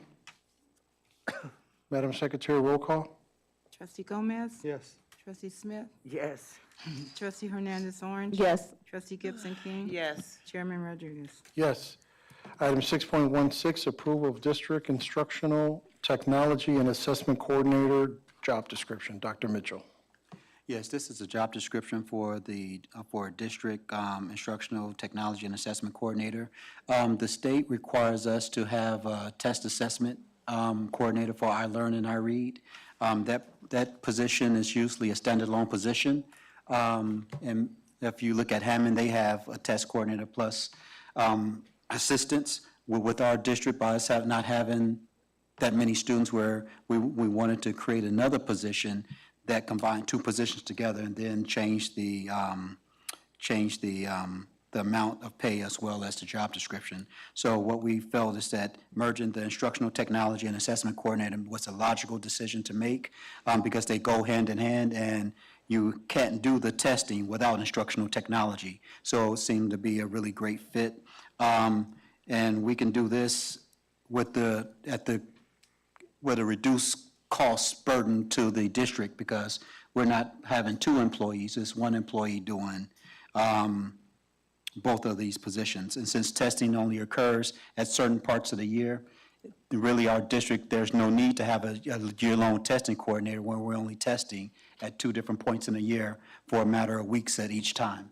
So therefore, we're making a recommendation to create a new position that will be posted internally, because we feel that there's people that's within a district that can do this job.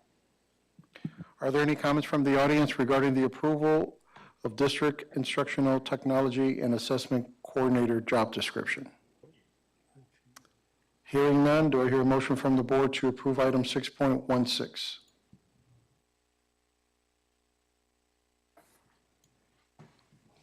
I make a motion for approval. Motion made by Trustee Hernandez Orange. Is there a second? Second. Second made by Trustee Smith. Is there any discussion? Mr. President, Trustee Gomez? the title for this position shows the 2021-2022 school year. Yeah, that was a typo. So yes, that's a typo. It should be 2023, 2024 school year. Thank you. We'll make that change. Any other discussion? Chairman Rodriguez. Trustee Hernandez Orange? So I have just a couple questions. One, the district instructional technology, that's held by one person right now? Yes, it is. So that one person's not going to do two jobs, correct? Well, yeah. And they're going to compensate it accordingly? Yes. So this is my issue, and I'm going to, same thing it's always. When we receive a new job description, we receive the amount that the individual is going to get paid for the job description. So usually what has happened in the past, what we've asked superintendents to do is to bring us a job description on top of the amount, and then we make sure with you as well as with the CFO, if that, if we could, make sure that we're able to handle that, where the actually comes out of. So I don't want to be indifferent from what we did from everybody else. So I would like this to be tabled until we get that information for this. I do believe that it's a great idea, because I understand that the counselors are extremely bogged down, and I know principals also, but I just want to make sure that we're doing the process correct, the same. Second. Okay, there's a second motion on the table. Or actually, there's a motion on the table, or a motion made by Trustee Hernandez Orange to table. Item 6.16, seconded by Trustee Gomez. At this point, Madam Secretary, roll call. Trustee Gomez? Yes. Trustee Smith? Yes. Trustee Hernandez Orange? Yes. Trustee Gibson King? Yes. Chairman Rodriguez? Yes. Item 6.17, approval of community engagement liaison job description. Dr. Mitchell. Yes, this particular position would be funded out of Title I. However, there's no amount here, so we'll get that to you. Same. But this particular position that I think is a really, I'm going to say, innovative way of looking at Title I funds, seeing that there was legislation that was just passed this past legislative session that said that all children who meet the 21st century guidelines will automatically be enrolled into 21st century scholars. However, that won't apply unless we got the same information from the parents to support that child being enrolled and them qualifying for the particular program. This particular position, by being a community engagement program, a community engagement position that will be housed at each of our schools, would be could be used to as a catalyst to engage parents, to get them to not only learn more about the 21st Century Scholar Program and what it can mean for their child and their family, but also as a way for us to actively pursue the information that we need to get from parents, so that once the student gets to senior year and they actually can take advantage of it, that they have everything in place. Therefore, this particular job recommendation can encompass all of those things, and as well as some other things that we have in the district with engagement. Again, I heard you where you said that we needed to have a salary associated with this. We will put that salary associated with this, but it will be paid out of Title I funds. Okay, is there any comments from the audience regarding the approval of community engagement liaison job description? Hearing none, do I hear a motion from the board? Chairman, I asked for this item to be Trustee tabled Hernandez? also. Okay, so motion made by Trustee Hernandez Orange, is there a second? Second. Second made by Trustee Gomez. Madam Secretary, roll call for the table. Trustee Gomez? Mr. President, did you poll the audience? I'm sorry, I don't. I did. Okay. Yes. Trustee Smith? Yes. Trustee Hernandez Orange? Yes. Trustee Gibson King? Yes. Chairman Rodriguez? Yes. Item 7, subcommittees. I believe policy has already given their comments. However, Trustee Gomez, did you have any additional comments you want to make? Nothing else, thank you. Okay, 7.02, finance. Trustee Gibson King, do you have any items you want to discuss? Yes, I have 2 items, Mr. President, for the audience. A Wednesday, August the 30th at 6 o'clock, we will be having a work session here in the boardroom here. And the same day, August the 30th, we're going to have a meeting, a finance meeting at 5 o'clock here in the boardroom as well. Okay. That's it, Mr. President. Thank you. Item 8, interim superintendent remarks. Dr. Mitchell. Yes, first I want to thank everyone for coming out and sharing with us this evening. We have a lot of things that's happening within the district, and I just want to give some recognition to some of those folk who have made significant achievements. We have one of our teachers over at Block Middle School received the 2023 Indiana Educational Fellowship for Creative Teachers. That was given to Ms. Darlene Rosario Reese, and that's a huge accomplishment.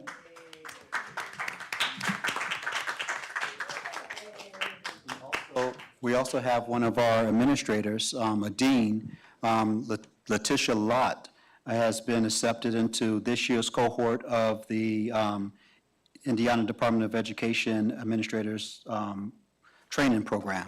And that's another huge accomplishment. It's not everyone that applies doesn't get accepted, and she applied and she was accepted to this year's cohort. So that's an awesome achievement also. Great. We also have one of our schools that was given not only recognition by the state, but their advancement was so great that the Secretary of Education for the state of Indiana chose to not only do a podcast about the achievement, but also did put it in her newsletter. So Harrison Elementary School received, they had, tell you this, it's really an increase in the highest increase in iRead scores They grew from an average scale score of 403.66 in 2022 to an average scale score of 443.83 in 2023. And that's huge in terms of growth and for iRead. And this is just the first of many things to come. We do have Harrison School, who has also been selected as our DLI school, and they're going grade level to grade level to really make sure that that integrative approach is applied throughout all grade levels. And so we're doing some remarkable things. McKinley School also saw significant gains with the iRead scores this year. Didn't necessarily get the level of recognition of Harrison School, but they did see some significant growth in terms of those iLearn and iRead scores. So I think that that's a testament to the hard work that we're doing here in the school, at the School City of East Chicago, and a testament of how well our administrators and teachers are working, the parent engagement as well as the student achievement, and them really realizing that they can do it. I think that with that attitude that we can definitely become the school district of excellence that we know that we are. Also, I just want to bring attention to mental health here in the city of East Chicago, but also mental health around the country. It's real, and we must do something about it. We've had a couple of episodes here in the district. I don't want to go into detail about them, but it's all centered around mental health and trauma. We've, this school year, at the beginning of the year, one of our professional developments, we put all of our paraprofessionals through restorative practice training. They loved it. We're going to continue that. And that's just a way to really get people to talk through their problems and give them tools to work through it so that it doesn't end up in an act that someone can't take back. But also, we also must realize that mental health is something that we shouldn't take for granted. That if you see something, you must say something. Sometimes we don't know whether or not somebody's going through. But those positive words of encouragement and having tools and resources readily at hand is great. And I just want to thank the board for last year agreeing to put Infinity Behavioral Health Services at Central. And so that's one way that we're reaching out, but there's many other ways that we want to do that too. And we're going to continue with the professional development and socio-emotional learning, trauma-informed practice, as well as restorative practices. And again, I just want us all to be diligent. I want us to be aware. I want us to be empathetic and realize that when something's just not feeling right, that it's probably not right. And we need to embrace that. And that mental health is not only about our students, but also our faculty, our staff, ourselves. We have to take care of our mental health also, because when we go through it, others around us go through it too. That's all the comments I have. Thank you. Trustee remarks, individual, we'll start with Trustee Smith. Nothing this evening, thank you. Okay. Trustee Gibson King. Oh, yes, thank you, Ms. President. Chelsea Lott's not here today. She had a soccer game. She asked of me to mention that they are still having some problems at the Central High School bathroom. She was going to speak about that today. And the little brochures that we have here, first time they came from our print shop, Jeremy Torres. So we'd like to thank him for these little things here. And that's about it for me. Okay. Trustee Hernandez Orange.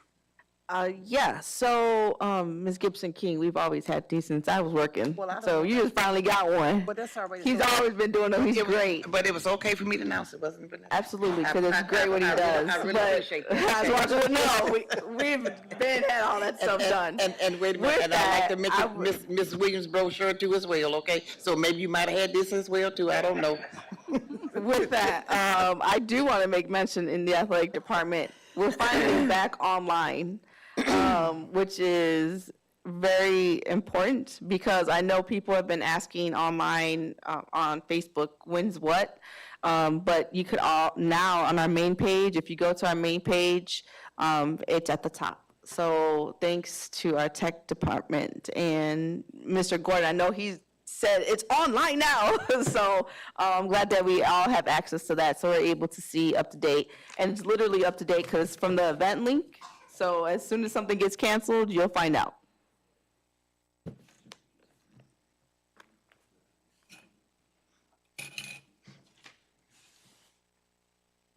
I'm good. Trustee Gomez? Yes, I have a couple of items. One was, speaking of athletics, I know that I also received some questions regarding the basketball court that was removed. And I know that there were some former Central High School graduates, athletes, that would have liked to have had a piece of that floor, whether they played volleyball, wrestled, or played basketball. I'm not sure if that opportunity is gone. It seems like it may be. If there's a way to recapture any of those pieces of the flooring, it seemed like that would have been a good opportunity for a fundraiser for the athletic department as well. But the other item I got was a parent complaint. This comes from Block School. It's a flyer that students are expected to sign and parents to countersign. One of the concerns I have is regarding under expectations and procedures, number 3, arrival. Arrive on time every day. And in all caps, if you are tardy, you will stand the entire class period. I don't know how we can do that to children who, I certainly want to incentivize them. I think there's a better way of handling late arrivals than to punish them. And the very next item, entering the room. Enter the room through the designated doorway without disrupting the teacher, your peers, or materials. Again, in all caps. If I can hear you from the hallway, that means you are too loud. And then in parentheses, the entire class will write. I don't think writing is something we should be punishing people with. I think we should be educating kids with writing. It's reading, writing, arithmetic.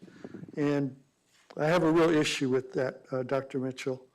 And I'd like to have a conversation with you about this. And if any of my colleagues on the board want to see a copy of this, I'd be happy to share it. But very concerning to me that this reminds me of punishing kids by making them run. Running should be a good thing. Well, the same thing applies here. Writing should be a good thing. It should not be a punitive thing that we're teaching our children. So I'd like to have a discussion with you about this. That concludes my remarks. Thank you, Trustee Gomez. Just one announcement I want to make in my remarks. I'd just like to announce that our school city's website, and I believe we have a few slide shots that are on our screen. Those are on the those who are on via live stream, you may not see it, but if you go to our school city website, you will. And that's basically promoting that we are engaging CNA as well as teachers to come out to participate and to come work for School City of East Chicago. So this is a mass market for our teachers and certified nurses. So we encourage you to be here, encourage you to come with and to come join us, to come join our family. So that's something that we are now posting, and we're really excited about that. That concludes my remarks.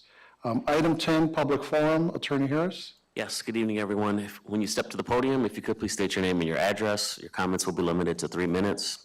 Please be respectful to the audience, the board, and the staff. And lastly, please refrain from discussing any personnel matters. Thank you. Trustee Gomez. There's 3 individuals signed up today. The first is Ms. Ardis, should be followed by Ms. Adams, and then Ms. Steinbeck. Ms. Ardis, you're first. Wait, Okay. let him take yours. Next is Sherry Adams. Sure. Yes, but Trustee Gomez, if I could ask you to please let me know when I'm at 1 minute 30, Oh, absolutely, sure, I'll do that. I can do that.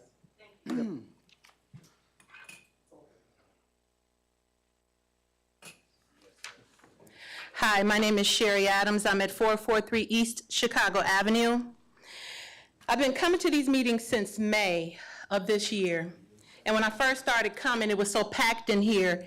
It was standing room only. And it was so hot, it was like a sauna. Today, it's so cold in here, my hands are freezing. So I'm going to take that to mean two things. That the people who were here, their agendas have been addressed. I'm still here because mine has not been. And the second thing I'm going to take that to mean is that the board is making some progress because some people are so satisfied that they don't feel the need to come to these meetings anymore. I'm here because I said I'll be here and stay here until Jerome Buchanan and Isaiah Smith get their jobs back. I'm still pleading with the board to get involved with what's going on at that fitness center. It was built for the kids, it's for the kids, and there are things that are going on at that fitness center that jeopardize those kids' well-being. So please look into what's happening up there. Get these men their jobs back. Since they've been gone, you can hear the crickets at that gym because I made sure to tell people they're gone. They fired them, they let them go. Everybody I talked to said, I'm only here because they were here in the first place, and they're not there anymore. So you can hear the criticism. It's virtually empty up in there. Please take over. Please look into what's happening at that fitness center. It's being misrun. Politics is rampant up in there, and I'm looking forward to you all removing any friendships you have with anyone, removing any politics from your decision-making, because it is about these kids. We keep talking about it. Let's keep reminding each other that it is about these kids. Somebody needs to do something about how Richard Peterson, oh, I apologize, it's Dick, You can't say handling names. that. You can't say names. I said it, up at that fitness center. The second thing I want to discuss real quickly is some of the girls that come into that fitness center, the students, I'm now seeing butt cheek, which Peterson's not saying anything to those young ladies about it. It breaks my heart to see girls at such a young age sexualizing themselves. It's sad to see. And I really like for somebody to do more than look into it. Come up there, see it yourself, and please do something about it. If the boys have a dress code up there, and they do, and they follow it, those guys are in basketball shorts, T-shirts, or pajama pants, and they're up there working out. Those young guys are not up there disrespecting themselves. They're not up there sexualizing themselves. But for some reason, those young girls are. And that needs to be stopped. You have 3 minutes, thank you. Thank you. See you all on the 5th. Steinbeck?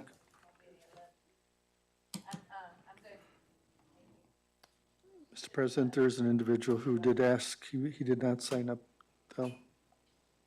I'll allow it. Mr. Ventura?